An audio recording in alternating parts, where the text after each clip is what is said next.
তিনটা জিনিস ব্রেইনটাকে ধ্বংস করতেছে। ব্রেইন যে দামি জিনিস এটা তো বুঝি না, এই জন্য ব্রেইনের দাম বাড়ে, মানুষ কাছে এটা কি আর হবে। 1 নাম্বার জিনিস। আচ্ছা, এখানে কেউ কি আছে যে 100 কোটি টাকার মালিক? 100 কোটি? নোবডি না? আচ্ছা, ব্রেইনের দাম এখনকার হিসাবে মিনিমাম 30,000 কোটি টাকা। কোনো সার্ভিস চার্জ আছে যে আল্লাহ যদি কইতো যে ঠিক আছে 1% করে টাকা দাও, ফকির হয়ে যাওয়া লাগবে না? এই ব্রেনটা যে দিয়েছে এটা কাজে লাগাইতে পারতেছি না কেন? তিনটা জিনিস ব্রেনটাকে ধ্বংস করতেছে। 1 নম্বরে কি? প্রফেসর মুখতার আহমেদ স্যার বলছে কিন্তু যে আমাদের ধৈর্য কম না? এই কি কম? তা উনি যেটা বলছে যে ধৈর্য কম, উনি তো বাংলায় বলছে, এই জন্য শুনে অত মজা লাগে নাই, মনে করছে এটা ফির কি সমস্যা। আপনি যদি আর্টিকেল পড়েন, আর্টিকেল মানে বিদেশি একেবারে কোটি কোটি ডলার খরচ করিয়া বিভিন্ন গবেষণা করে ওরা বাইর করছে। ওরা সেখানে বলছে কি জানেন, আপনার ব্রেইনের সবচেয়ে বড় সমস্যা হিসাবে তারা যেটা চিহ্নিত করছে সেটা তো ইংরেজিতে বলছে, কি নাম শুনেন? Attention deficit hyper activity disorder. ওরে বাবা, এত বড় রোগ! এইখানে যারা আছি হয়তো বা আল্লাহর মধ্যে এরা তো ইসলামী, এদের হয়তো বেশিরভাগ জনের ব্রেন ভালো আছে, তবে সারা দেশের যদি চিন্তা করি 80% মানে 10 জনে 8 জনের, আমার সাথে একটু বলতে হবে, attention deficit hyper activity disorder. এইটাকেই বাংলায় বলে কি? ধৈর্যের অভাব। এবং আপনি যদি ডাক্তারের কাছে যান, যদি আপনার এটা লিখে দেয় ADHD, কবে যে আপনার বিশাল বড় সমস্যা। যে কী ব্যাপার, যে এটা ট্রিটমেন্ট আমাদের কাছে আছে। কি ট্রিটমেন্ট দিবে শুনেন? বলবে যে আপনি ঠিক রাতে এশার নামাজ যখন হবে তারপরে মোবাইল টোবাইলে দেখবেন না, ঘুমাবেন। ফজরে উঠবেন, উঠে আগে একটু চোখ বন্ধ করে থাকবেন, শুকরিয়া আদায় করবেন, তারপর একটু এক্সারসাইজ করবেন, সকালে একটু হাঁটাহাঁটি করে সূর্যের দিকে তাকাবেন, সারাদিন সহজে বেশি মোবাইল বের করবেন না, দুপুরের পরে একটু দেখতে পারেন, আর কোন সময় কি কাজ করবেন এটা ডায়েরি মেনটেন করে লিখে লিখে করবেন। ফি হচ্ছে কয়েক হাজার টাকা নিয়ে নিবে, বুঝেন নাই? বড় বড় যে রোগগুলো, আমি তো অবাক হয়ে গেছি যে কিরে বাবা, এগুলো রোগ, এগুলো ট্রিটমেন্ট, এবং এগুলো যাদের হয়, অবশ্য যার টাকা পয়সা কম হইলেও কোনো সমস্যা নেই, কারণ হয় মানে রোগ যে আসে টেরে পাবে না। তা ওই বেশিরভাগ জন যারা আছে না, টাকা পয়সা প্রচুর, আমরা তো দেখি ওই যে তোমাদের নোবেল স্যার সারা দুনিয়া থেকে রুগী দেখতেছে আলহামদুলিল্লাহ, এবং ইন্ডিয়ায় মাদ্রাস চেন্নাইতে যে ভালো হচ্ছে না আলহামদুলিল্লাহ, কারণ খুব অথেন্টিক ইমানদারির সাথে রুগী দেখে, সে একটা পয়সা কোনো দিন 2 নাম্বারই করেন, এই জন্য অনেস্ট ডাক্তার, আল্লাহর রহমত আছে আলহামদুলিল্লাহ। এবং সে যেটা করছে আমি দেখছি, হিউজ মানসিক এই প্রবলেমের রুগীগুলো আছে। তা এইটা থেকে কেউ যদি বাঁচতে চায় তাহলে তাকে ইসলামের রাস্তায় আসতে হবে না ইসলামের রাস্তা থেকে দূরে যাইতে হবে? ইসলামের রাস্তায় আসতে হবে। যে জায়গা থেকে আমি ছিলাম, তাহলে ধৈর্যের যে অভাব, এইটা হচ্ছে ADHD,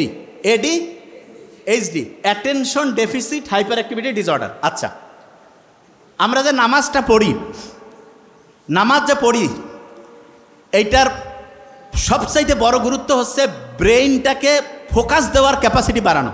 ব্রেইনটাকে কি করার ক্যাপাসিটি বাড়ানো? ফোকাস দেওয়ার। আচ্ছা, বর্তমান পৃথিবীতে সবচেয়ে বেশি টাকা আছে ধনী লোক, একটা নাম বলেন তো কে? Elon Musk. Very nice. 1835 সালে জন্ম নিয়েছে আমেরিকায় একজন এরকম ধনী লোক ছিল, যার নাম অ্যান্ড্রু কার্নেগি। কি নাম? Andrew Carnegie. তা উনি ব্যবসা বাণিজ্য যেইটাই করে খালি কোটি কোটি কোটি কোটি টাকা ইনকাম করে। আমেরিকার যে হচ্ছে গোয়েন্দা বাহিনী আছে না, তারা চলে গেছে তার কাছে, যে বলতেছে যে কী ব্যাপার, আপনি এত টাকা ইনকাম করতেছেন, সব কাগজপত্র আমাদেরকে দেখান। উনি সব কাগজপত্র দিয়েছে। কাগজপত্র দেখার পরে কোনো জায়গায় কোনো 2 নাম্বারই ধরা পড়ে নেই। তখন ওনাকে জিজ্ঞেস করছে যে আপনি যে এত অসাধারণভাবে ব্যবসা করতেছেন, এটার পিছনে রহস্যটা কি? ধরবো কিন্তু এখনই, ওই যে লাস্ট পেজ। তা উনি তখন বলতেছে যে রহস্য হচ্ছে আমি যে কোনো একটা বিষয়ে 5 মিনিট মনোযোগ দিতে পারি। শুনুন আগে মন দিয়ে, কয় মিনিট মনোযোগ দিতে পারে? এই লাস্টের বেঞ্চ টুপি, কয় মিনিট মনোযোগ দিতে পারে? 5 মিনিট। ভেরি ফাইন, এই যে স্মার্ট ছেলে, 5 মিনিট। আচ্ছা, ওই সময় যারা ছিল সবাই কাছে 5 মিনিট, এটা তো কোনো কাজে না। তা বলছে ঠিক আছে আপনারা আসেন, মনোযোগ দেওয়ার টেস্টিং হচ্ছে। যারা ওই সময় আমেরিকার বড় বড় প্রতিষ্ঠানে, ওই সময় মোবাইল টোবাইল তো ছিল না, ব্রেন ভালো ছিল, চেষ্টা করছে, তারা 1.5 থেকে 2 মিনিট পরিমাণ একটা বিষয়ে মনোযোগ দিতে পারছে। আর অ্যান্ড্রু কার্নেগি 5 মিনিট পারত। আমরা যারা মুসলমান, তারা যদি মন দিয়ে নামাজ পড়ি, দৈনিক যত রাকাত নামাজ পড়ি, এটা যদি মন দিয়ে পড়ি, তাহলে আমাদের মনোযোগ দেওয়ার যে ক্যাপাসিটি, এইটা অ্যান্ড্রু কার্নেগির চেয়ে বেশি হবে না কম হবে? তাইলে টাকা ইনকাম করা কি কোনো কঠিন কাজ হবে? অনেকে টাকার পিছনে দৌড়ায়, জীবনে টাকার পিছনে দৌড়ে টাকা পাওয়া যায় না, কারণ দুনিয়ার নিয়ম আছে যেটার পিছনে দৌড়াবা সেটা তুমি পাবা না। তাহলে ভাই কাজটা কি?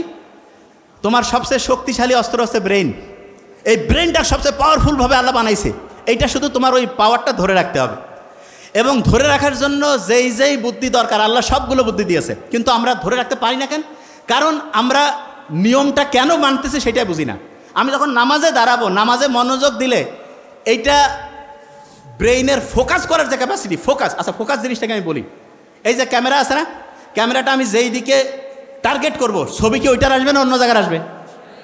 তাইলে আপনি যেই জিনিসটা টার্গেট করবেন আপনি ওই জিনিসটা পাবেন না অন্য জিনিস পাবেন?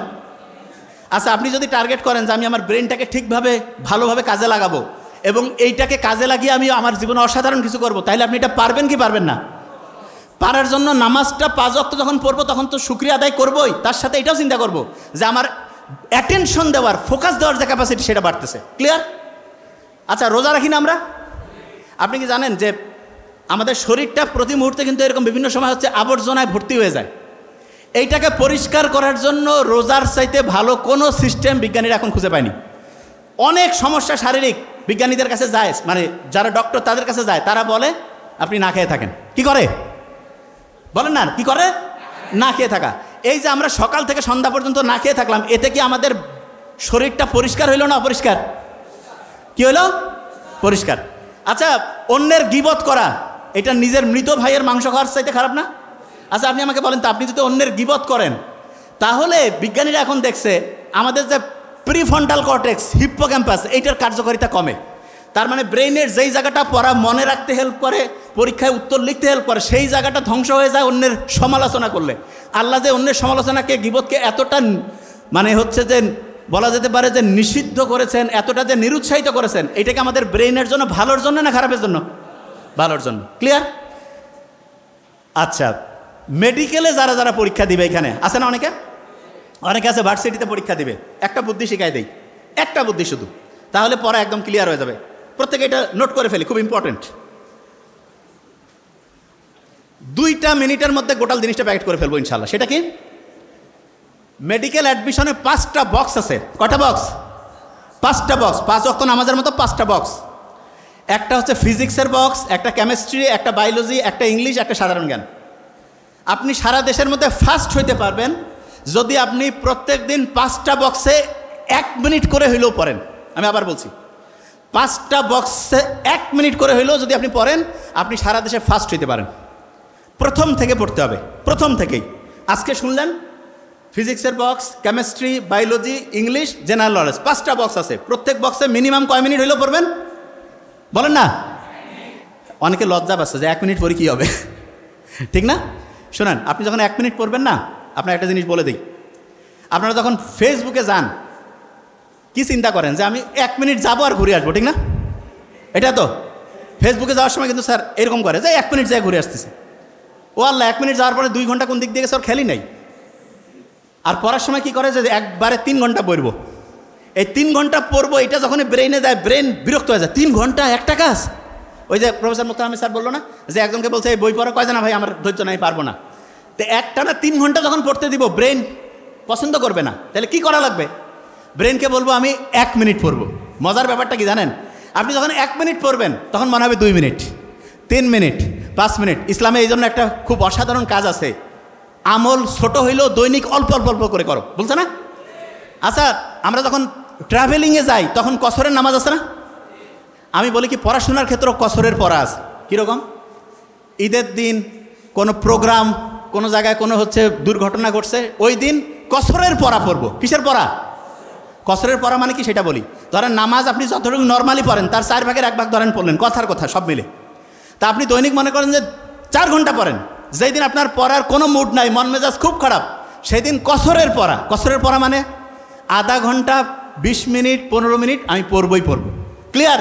তাহলে বলেন তো কসরের পড়া ঈদের দিনও আমি পড়বো 15 মিনিট, 20 মিনিট, তার বেশি পড়লে সমস্যা নেই, কিন্তু মিনিমাম 15 থেকে 20 মিনিট আমি পড়বই পড়বো। ক্লিয়ার? তাহলে এখন থেকে যতদিন আমি বেঁচে থাকবো কসরের পড়া থাকবে আমার, মানে যেদিন আমার পড়া নাই সেই দিন আমি কয় মিনিট পড়বো বলি না কেন? 15 থেকে 20 মিনিট পড়লে হবে। আচ্ছা, যে জিনিসটা বলতেছিলাম যে আমাদের যে ব্রেইনের যে নিউরনগুলো আছে এগুলো ভালো কাজে শক্তিশালী হয়, আর খারাপ কাজে হচ্ছে ধ্বংসের দিকে যায়।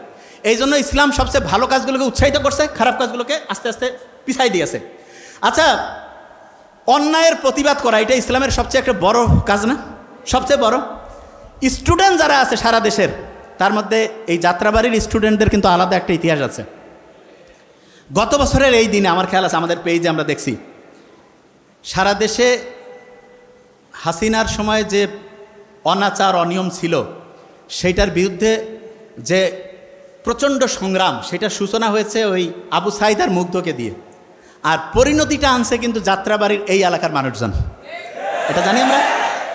এবং যাত্রাবাড়ির যে শিক্ষার্থীরা এবং এখানকার যে মানুষজন যে অসীম সাহসিকতা দেখাইছে, বাংলাদেশের নতুন এই স্বাধীনতার ইতিহাস যখন লেখা হবে তখন যাত্রাবাড়ির একটা আলাদা অধ্যায় থাকবে। এবং একটা স্টুডেন্টের সবচেয়ে সেরা কোয়ালিটি কিন্তু ভালো স্টুডেন্ট হওয়ার চাইতে বেশি কোনটা জানি? অন্যায়ের প্রতিবাদ করা। কিসের? অন্যায়ের প্রতিবাদ। তা আমরা যারা এখানে আসি, মেডিকেলে তো আমরা চান্স পাওয়ার জন্য পড়বই। মেডিকেলে কয়টা বক্স আছে? 5টা। প্রত্যেক দিন প্রত্যেকটা বক্স 1 মিনিট হলেও কি করব? পড়ব। আচ্ছা, যারা ঢাকা ইউনিভার্সিটিতে পরীক্ষা দিবে, ঢাকা ইউনিভার্সিটি ইংলিশ বাংলা সাধারণ জ্ঞান আছে, কারা কারা একটু হাত উঁচু করি। আচ্ছা, ভেরি ফাইন। হ্যাঁ, ঢাকা ইউনিভার্সিটির 3টা বক্স আছে। কয়টা বক্স? একটা ইংলিশের বক্স, একটা বাংলার বক্স, একটা হচ্ছে জেনারেল নলেজের বক্স। প্রত্যেক দিন প্রত্যেকটা বক্স 1 মিনিট হইলেও পড়বো। কয় মিনিট? আগে 1 মিনিট দিয়ে শুরু করো, দেখবে আস্তে আস্তে বাড়তেছে ইনশাআল্লাহ। যারা মেডিকেল ঢাকা ইউনিভার্সিটি 2টাই দিবে, তাহলে তার টোটাল কয়টা বক্স পড়া লাগবে? কয়টা? 8টা না, 6টা পড়লেই হবে। কারণ ইংলিশ সাধারণ জ্ঞান মেডিকেলও আছে, শুধু বাংলা বক্সটা আলাদা পড়লেই তার 6টা বক্স পড়লে 8টা বক্সের পড়া হয়ে যাবে। ক্লিয়ার? বুঝতে পারছে? আচ্ছা, আজকে থেকে একটা বুদ্ধি করব, প্রত্যেকেই হাত উঁচু করি।